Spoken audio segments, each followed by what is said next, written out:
नमस्कार, अनादि टीवी में आपका स्वागत है। आपके साथ मैं हूं श्रीकांत सोनी। अनादि विशेष में बात करेंगे मुखबिरी की सजा मौत के ऊपर। छत्तीसगढ़ में लोकसभा चुनाव पिछले महीने खत्म हो चुके हैं और वहां की 11 सीटों पर मतदान हो चुका है। मतदान के दौरान भी नक्सलियों ने जमकर उत्पात मचाया था और प्रचार के दौरान तो बीजेपी के विधायक भीमा मंडावी की हत्या कर दी थी। लेकिन अब छत्तीसगढ़ की जनता को लोकतंत्र के महापर्व में भाग लेने का खामियाजा भुगतना पड़ रहा है, क्योंकि नक्सलियों ने मतदान के बहिष्कार का ऐलान किया था, लेकिन जनता ने उनके फरमान की परवाह न करते हुए रिकॉर्ड तोड़ मतदान किया था। शायद जनता का ये बेखौफ अंदाज नक्सलियों को पसंद नहीं आया और अब वो उनसे बदला ले रहे हैं। हालात ये कि जन अदालत लगाकर मुखबिरी के आरोप में हत्याएं की जा रही है। ऐसा इसलिए क्योंकि बीते 10 सालों से नक्सलियों की जन अदालत बंद थी। जन अदालत लगाकर जान लेने की घटना नक्सलियों के गढ़ अबूझमार इलाके में हुई है, जहां गांव के लोगों के सामने ही जन अदालत लगाकर हत्या की गई। मंगलवार को भी एक शख्स की मुखबिरी के शक में हत्या कर दी गई। अब इस हत्या पर भी सियासत शुरू हो गई है।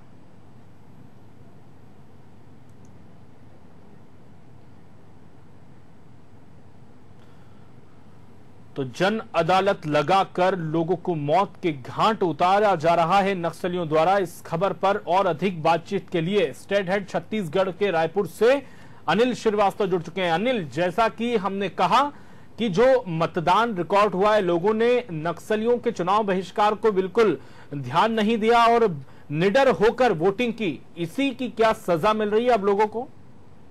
बिल्कुल सही कहना है आपका।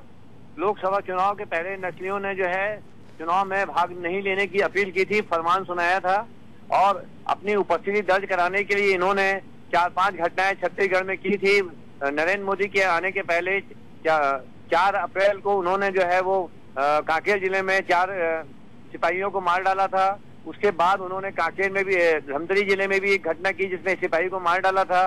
और उसके बाद चुनाव के 2 दिन पहले 9 अप्रैल को उन्होंने दंतेवाड़ा में विधायक भीमा मंडावी सहित 4 सुरक्षा बलों को की हत्या कर दी थी। उसके बाद भी बस्तर के लोगों ने प्रजातंत्र के पर्व में अधिक से अधिक मतदान का रिकॉर्ड मतदान किया। उसका परिणाम आज उन्हें भुगतना पड़ रहा है और नक्सलाइट जो 10 वर्षों से दुबके पड़े थे, वे अब जन अदालत लगाकर उन्हें अपने अस्तित्व की लड़ाई लड़ रहे हैं नक्सलाइट। और उन्होंने जन अदालत लगाकर उनके मन में ये आ गया कि हमारा खौफ जो है लोगों के मन में खत्म हो चुका है और फिर से एक बार वो नारायणपुर जिले के अबूझमार इलाके में उन्होंने सबसे पहले जो है जन अदालत लगाई और वहाँ पे टाका टोन गांव है, वहाँ उन्होंने पहुंचे और पोंडू पिता गिल्लू, मंगलू पिता मस्तू की मुखबिरी के आरोप में दोनों की डंडा मार के, बेदम मार के हत्या कर दी गई। और साथ ही वहाँ जो जन अदालत लगाई गई, वहाँ पे 8 गांव के लोगों को बुलाया गया था और उसके अलावा गया था और वहाँ पे भी जो लोगों ने चुनाव में भाग लिया था उन्हें जो है गांव से निकल जाने का फरमान भी जारी किया। साथ ही वहाँ पे जो वहाँ का जो लीडर था जो चुनाव में लोगों को प्रोत्साहित कर रहा था वोट डालने के लिए, उसकी भी लखमा पिता सोनू, पारस पिता गिल्लू की भी जो है बेदम डंडों से पिटाई की गई। गाँव मिटानार, तुड़को, टांडोन बेड़ा, तुमसे सजी, कदेर, मेड़ागेड़ा, टोका और गरपा गांव के लोगों को उन्होंने गांव से छोड़कर जाने का फरमान सुनाया। इसके अलावा आपसे ये भी जानना चाहता हूं कि अब तक कितने लोगों की जान जा चुकी है नक्सलियों द्वारा जन अदालत लगाकर? चुनाव, ये लोकसभा चुनाव के दौरान चुनाव में मतदान होने के उपरांत छत्तीसगढ़ में तृतीय चरण का जो मतदान हुआ, उसके बाद अभी तक जो है वो 5 लोगों की हत्या जो है नक्सलाइटों ने जन अदालत लगाकर कर दी है। अभी मंगलवार की रात में भी उन्होंने सुकमा जिला है, एर्राबादा थाना से मात्र 8 किलोमीटर दूर बीरगुड़ा गांव है, वहां पर करक्ती गंगा नाम का व्यक्ति है, पुलिस के मुखबिरी के आरोप लगाकर संदेह में उसकी हत्या कर दी गई। इसके अलावा उन्होंने सुकमा में किस्टा राम थाना जो है उसे मात्र 2 किलोमीटर दूर करीमगुड़ा जो गांव है, वहां पे उन्होंने जन अदालत लगाई। आपके पास मैं वापस आऊंगा, समझूंगा इस पूरे घटनाक्रम को। इस वक्त हमारे साथ वरिष्ठ पत्रकार कुशल जी जुड़ चुके हैं। आपसे जानना चाहेंगे कुशल जी, ये जो समस्या है 10 साल बाद नक्सलियों ने जन अदालत लगाकर लोगों को मौत के घाट उतारना शुरू कर दिया है, इसे आप किस तरह से देखते हैं? जी बताना चाहूंगा जी। इस समय नक्सली बौखलाए हुए हैं क्योंकि पुलिस लगातार ऑपरेशन कर रही है और मुठभेड़ों में नक्सली मारे भी जा रहे हैं और कहीं ना कहीं ये नक्सलियों में खलबली मची है। क्यों? जिस तरह मुठभेड़ में वो अपने साथी खो रहे और वे घबराए, इसीलिए ये आम नागरिकों को मारकर वापस अपना जनाधार बढ़ाना चाहते और लोगों के बीच में दहशत फैलाना चाह रहे हैं। और इसी का नतीजा है कि नक्सली आए दिन ग्रामीणों को मुखबिर बनाकर मार रहे हैं। जी श्रीकांत जी। कुशल चोपड़ा जी, मैं आपसे ये भी समझना चाहता हूं, जो दर्शक इस वक्त देख रहे हैं, किस तरह से जन अदालत लगाई जाती है और उसमें कैसे सजा दी जाती है? नक्सलियों का जन अदालत होता है गांव में, पूरे ग्रामीणों के बीच में मीटिंग लगाते हैं, उससे जो सामने वाला जो जिसके ऊपर आरोप होता है पुलिस मुखबिरी का, उसको अदालत में पेश किया जाता है। फिर वहां पे ग्रामीण से पूछा जाता है कि ये कैसा है, क्या है।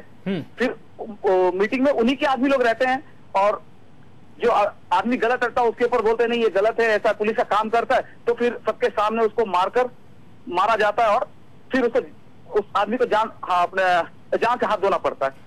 यानी कि पुलिस मुखबिरी का शक वो जताते हैं और वो उसी जो जिस पर आरोप ये लगता है उसको मौत के घाट उतार दिया जाता है।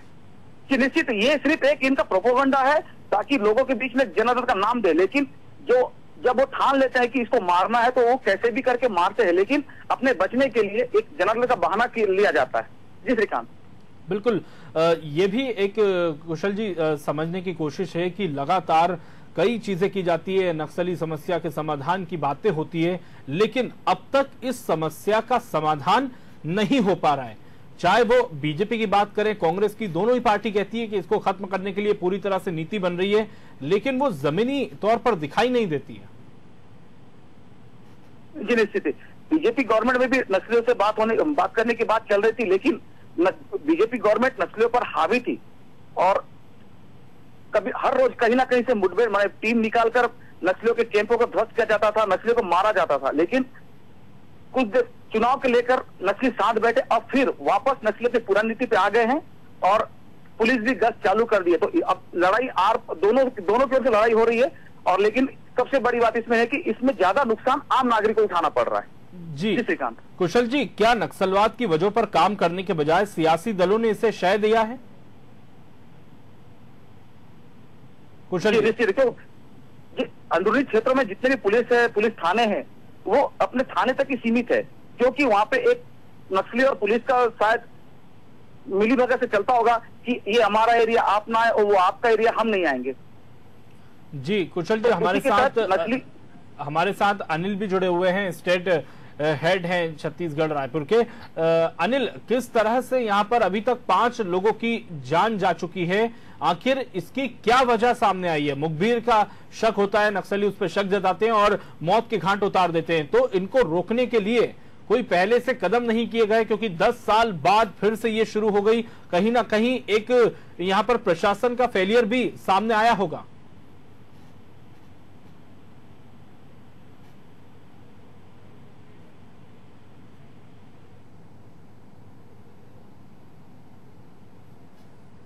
बस्तर में भारी संख्या में मतदान हुआ। हमारे अनारी चैनल ने ये बताया भी कि बैलेट का जवाब जो है, बुलेट का जवाब जो है बैलेट से बस्तर के लोगों ने दिया और बस्तर देगा जवाब, जैसे हमने समाचार हमारे अनारी चैनल ने प्रकाशित भी किए इतनी बड़ी हत्याओं के बाद भी। और बस्तर में एक तरफा मतदान हुआ। इसके बाद नक्सलाइट जो है बोला गए कि हमारा जो भय है लोगों से समाप्त हो रहा है और फिर उन्होंने सबसे जो नक्सलाइट प्रभावित जिला है बस्तर का सुकमा और नारायणपुर जो उनका किला माना जाता है, वहां उन्होंने जन अदालत लगाकर शुरू कर दिया गया। और मैं बताना चाहूंगा कि जन अदालत में वो 8-8, 10-10 गांव के लोगों को बुलाया जाता है रात में और मुखबरी के आरोप में या जिसको चाहे उसको बुला लेते हैं कि ये इनका लीडरशिप कर रहा है, मतदान में भाग लेने के लिए लीडरशिप किया है, तो उसको डंडे से मार कर उन्हें मारा जाता है और इसको बोल सकते हैं कि निसंग हत्या की जाती है उनकी, जिसमें खौफ पैदा हो। जी हेलो जी अनिल, कौशल जी भी हमारे साथ जुड़े हैं। कौशल जी, ये आपने सुनी कि कई गांवों को भी बुलाया जाता है, दहशत फैलाने की कोशिश ये करते हैं कि ज्यादा से ज्यादा लोग इकट्ठा हों और जो नक्सली दहशत एक बनी रहे वो उसे क्रिएट करने की कोशिश करते हैं। जन अदालत लगाने का मतलब है कि आस पड़ोस के 5-7 गांव के लोग आते हैं, हाँ। वहां पर नक्सली अपनी धाक जमाने के लिए, और उन गांव वालों के सामने किसी को मारे तो नक्सलियों के नाम से जो गांव वाले उनको दहशत बना रहे और वो गांव वाले नक्सलियों की सहयोग करे उनके कामों में। ये सबसे बड़ा मुद्दा उनका ये होता है। और आज इस समय जो क्षेत्र विकास की ओर बढ़ रहा है और ये सबसे बड़ा कारण नस्लियों को खटक रहा है कि जगह जगह पर सड़कें बन रही हैं, बिजली पहुंच रही है और संचार व्यवस्था जा रहा है। तो इससे कुछ ग्रामीण जो है नक्सली की मुख्यधारा से छोड़कर सरकार की पुनर्स्थिति को अपना कर वे सरेंडर भी कर रहे हैं। और ये सबसे बड़ा कारण हो सकता है क्योंकि नक्सली अपना जनाधार खोते हुए देख रहे हैं और वो अपने जनाधार बचाने के लिए ये घटना कर रहे हैं और ग्रामीण निर्दोष ग्रामीण को मार रहे हैं। जी श्रीकांत, नक्सलवाद के पूरी तरह खत्म होने मतलब जो खत्म नहीं हो रहा है उसके क्या कारण आप मानते हैं जो प्रमुख हैं? कारण नहीं हो रहा क्योंकि सरकार मुख्य धारा तक अभी लोगों को ला नहीं पाई है बराबर। अगर जो अंदरूनी क्षेत्र है वहां पे लोगों को शिक्षित किया जाए, सड़कें बन जाए, बहुत सारे जैसे अंदरूनी क्षेत्र है उनको बाहर लाया जाए। और नस्ली ये नहीं चाहते क्यों, अगर जब ग्रामीण बाहर आ जाएंगे तो शिक्षित हो जाएंगे और वो इनका काम करना छोड़ देंगे। और सरकार को पहल करना चाहिए, गांव गांव में सड़कें बनाए, स्कूल बनवाए, बिजली पहुंचाए और लोगों को रोजगार मुहैया कराए जिससे आदमी वहां बिजी रहे और इन घटनाओं से दूरी बना ले। बिल्कुल, लेकिन सरकार तो दावे करती है कि हम कई पहल कर रहे हैं इनके लिए, इसका हल निकाल रहे हैं, वो कहीं ना कहीं दिखाई नहीं देता है इसमें। जी, सरकार के जितने भी वादे हैं सब कागजों में होते हैं, अंदरूनी क्षेत्रों पे जमीनी धरातल पर कोई काम नहीं हो पाता। जी, और उसी का नतीजा है कि ये जन अदालत शुरू हो गई है। जी निश्चित ही, बिल्कुल, यानी कि कई पहल की जाती है और उसी के कारण जो पहल होनी चाहिए जमीनी हकीकत पर वो नहीं दिखती है और ये जो समस्या है जो खत्म होने का नाम नहीं ले रही है। इसके अलावा मैं ये भी जानना चाहता हूं कि दोनों ही पार्टियां बातें करती है इस समस्या से निपटने के लिए, लेकिन कहीं ना कहीं इनको श्रेय देने का काम भी होता है क्योंकि ये पूरी तरह से दहशत फैलाने का काम कर रहे हैं। जी श्रीकांत जी, आप देखेंगे जैसे ही चुनाव नजदीक आती है राजनीतिक दल हमेशा बहाना बनाते हैं। कोई कहता है नस्ली तो हम सफाई कर देंगे, ये कर देंगे, वैसा कर देंगे, लेकिन जब चुनाव जीतने के बाद वो सब बातें घड़ी के कोई इस पर पहल नहीं कर पाता। और जो निर्दोष ग्रामीण है बेचारे, जो वो अपना मत देकर इन लोगों को जिता कर लेके आते हैं, वो इनको बेसहारा छोड़ देते हैं। और जो जी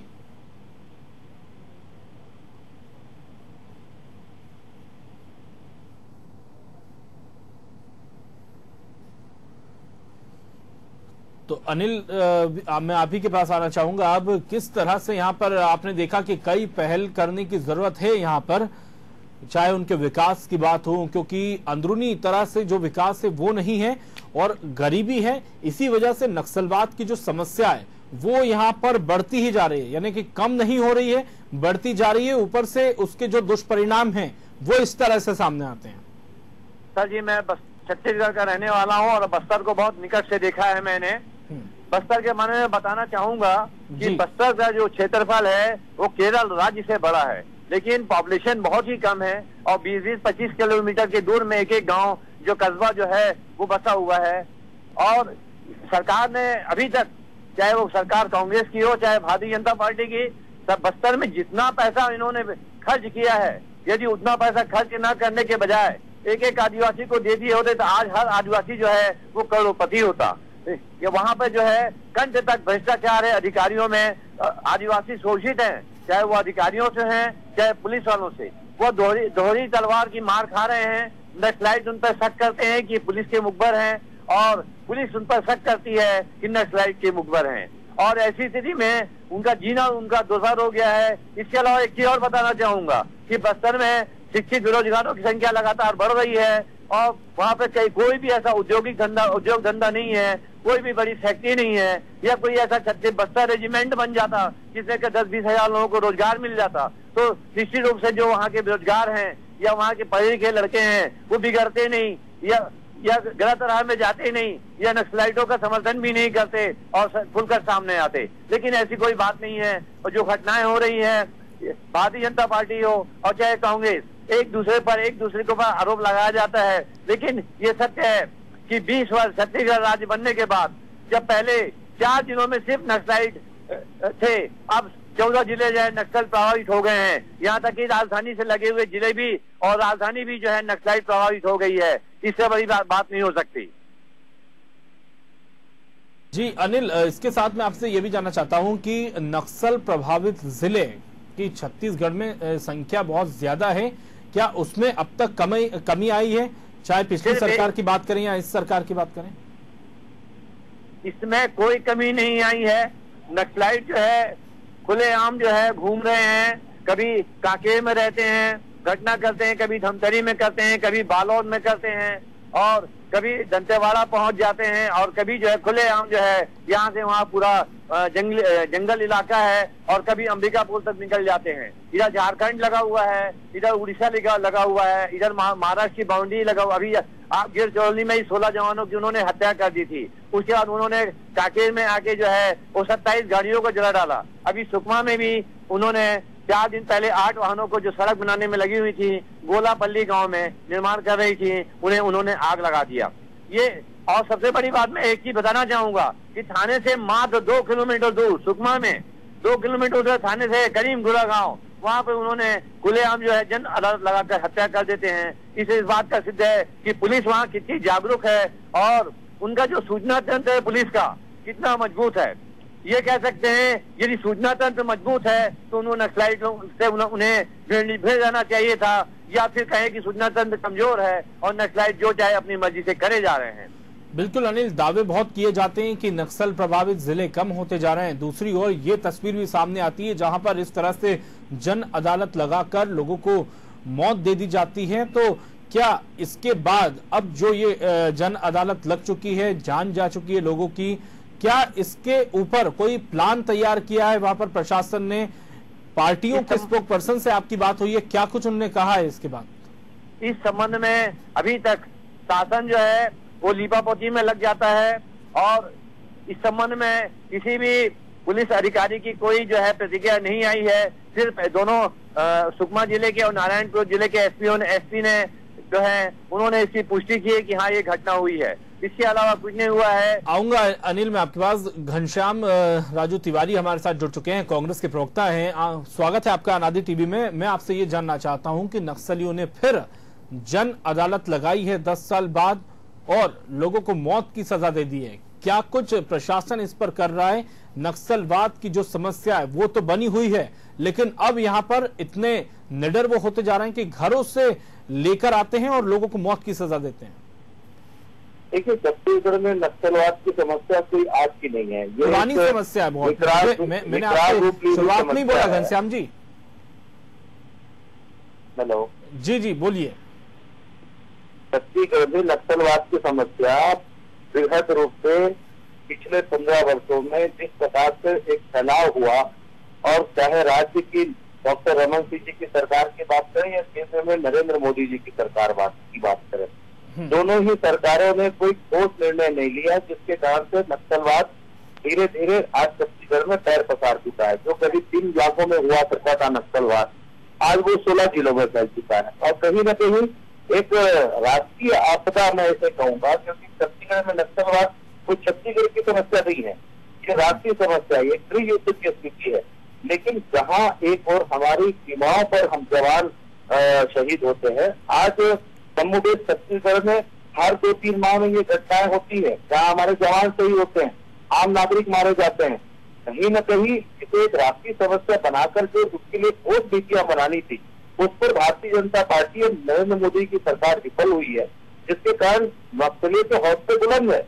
और हम तो इस बात को कह सकते हैं कि ऐसी कोई भी घटना जिस घटना में मानव क्षति हो, उस घटना की जितनी निंदा की जाए कम है। परंतु सबसे बड़ी बात यह है कि लगातार नक्सलियों का जिस प्रकार से तांडव जो दिखाई पड़ रहा है, और मैं समझता हूँ कि चाहे वो राज्य की सरकार हो, कांग्रेस की सरकार है, या केंद्र में भारतीय जनता पार्टी की सरकार हो, मैं समझता हूँ एक सकारात्मक पहल के साथ एक ठोस नीतियों को लेकर नक्सलवाद के समाप्ति के लिए आगे बढ़ने की आवश्यकता है। क्या आपकी सरकार ने क्या पहल की घनश्याम राजू तिवारी जी? इसे रोकने के लिए? छत्तीसगढ़ की वर्तमान की सरकार को मात्र 3 माह हुए हैं। अगर आप 3 माह की बात करेंगे, नीति तो लेकर आए होंगे। 3 माह की सरकार से अगर आपके सवाल है तो मैं आपको जरूर बताना चाहूंगा, घटनाएं किसी भी सरकार में हो वो निंदनीय है, परंतु जिस प्रकार से छत्तीसगढ़ की सरकार एक नई रणनीति के साथ बढ़ने जा रही है, कहीं न कहीं नक्सलियों का उसी के खिलाफ की आवाज है या जवाब है कि उनके पैर जैसे जैसे धसते जा रहे हैं, उभरते जा रहे हैं, वो इस प्रकार की घटनाओं को अंजाम देकर अपनी उपस्थिति दर्ज कराना चाहते हैं। लेकिन मैं फिर से कहूंगा, किसी भी सरकार की नैतिक जिम्मेदारी है कि प्रदेश में नक्सलवाद को रोका जाना चाहिए। केंद्र का बड़ा हस्तक्षेप की आवश्यकता है और मैं समझता हूँ क्योंकि आचार संहिता लागू है, बाद इसके कम से कम एक सकारात्मक पहल होनी चाहिए। कांग्रेस उसके लिए हर कदम पर तैयार है। बिल्कुल। एक शॉर्ट कमेंट में आपसे लूंगा, ये जो जन अदालत 10 साल बाद लगी है, इसको लेकर क्या आपकी सरकार ने इमरजेंसी मीटिंग या इस विषय पर आप कोशिश कर रहे हैं कि ये जो 10 साल बाद वापस जन अदालत लगा रहे हैं नक्सली, इसे रोकने की कोई प्लानिंग हो रही है? निश्चित तौर पर प्लानिंग हो रही है। उच्च अधिकारी इस पर समीक्षा भी कर रहे हैं और जैसी मेरी जानकारी है कि सरकार भी इस घटना को लेकर चिंतित है और अधिकारियों को एक बुलावा दिया गया है और बहुत जल्द ही एक ठोस रणनीतियों के लिए बैठक बुलाई जाएगी। लेकिन मैं एक बात तो बड़ी स्पष्टता से कह सकता हूँ कि छत्तीसगढ़ में जिस प्रकार का नक्सलवाद की घटनाएं घट रही हैं, इस घटना के लिए अगर वर्तमान की परिस्थितियों में आप कहें तो आप देखेंगे कि आज माह फरवरी से लेकर मई जून तक हमेशा ही नक्सलियों का तांडव प्रदेश में देखा जा रहा है बहुतायत में। बाकी समय में इनके किसी न किसी रूप में पैर पीछे होते हैं, लेकिन मैं कह सकता हूं कि एक ठोस स्थिति की आवश्यकता है और कांग्रेस की वो पार्टी रही है जिन्होंने चाहे वो शहादत दी हो, चाहे नक्सलियों से लड़ने के लिए सलवा विरुद्ध जैसा एक अभियान तैयार किया हो। हमारी कोशिश रही है हमेशा ही कि नक्सलवाद को समाप्त करना है। जी, बहुत बहुत शुक्रिया घनश्याम राजू तिवारी, जो कि कांग्रेस के प्रवक्ता थे। उन्होंने बताया कि निश्चित रूप से ये जो घटना है ये चिंता का विषय है, इसको लेकर उच्च अधिकारियों की बैठक भी होगी और इसे रोकने के लिए प्लानिंग के लिए तैयार होगी, प्लानिंग बन रही है। इस घटना के बाद हमारे स्टेट एडिटर अनिल जुड़े हुए। अनिल, आपने सुना, उनका कहना है कि घटना वाकई चिंता का विषय है, 10 साल बाद जन अदालत लगी है और इसको रोकने के लिए मीटिंग्स का दौर शुरू होने वाला है बहुत जल्द। ये सरकार का यदि ऐसा निर्णय होता है तो ये एक शुभ संकेत है कि समस्या का निदान होना चाहिए। बस्तर के आदिवासियों को जीने का हक मिलना चाहिए, वो भय मुक्त होकर वहां रह सकें, क्योंकि वो भी छत्तीसगढ़ के नागरिक हैं, हमारे देश के नागरिक हैं। और सिर्फ यह एक समाचार बन के नहीं रह जाना चाहिए, इसमें सरकार को सकारात्मक पहल करना चाहिए। बिल्कुल, मैंने इसलिए उनसे पूछा था कि ये जो घटना हुई है, अनादि टीवी इस खबर को प्रमुखता से दिखा रहा है, तो इसके ऊपर क्या सरकार कर रही है, इसलिए मैंने उनसे सवाल पूछा था। चाहे केंद्र की सरकार हो चाहे राज्य की सरकार, दोनों को मिलकर इसका निराकरण करना चाहिए। जी बिल्कुल, दोनों को मिलकर ही निराकरण करना चाहिए। अनिल, बहुत बहुत शुक्रिया तमाम जानकारी के लिए। तो नक्सलियों ने 10 साल बाद जन अदालत लगाई और इस जन अदालत में नक्सलियों को जिस पर शक होता है कि उनकी खबर पुलिस तक पहुंचाई जा रही है, उस शख्स को वो जान से मार देते हैं सभी के सामने। यानी कि जन अदालत लगाई जाती है, वहां पर जो भी आसपास के गांव हो उन गांव के लोगों को बुलाया जाता है और जिस शख्स पर अगर शक होता है कि इसने हमारी खबर पुलिस तक पहुंचाई है तो उसे मुखबिरी की सजा मौत दे दी जाती है। हमारे इस खास कार्यक्रम में इतना ही। आप जुड़े रहिए अनादि टीवी के साथ। नमस्कार।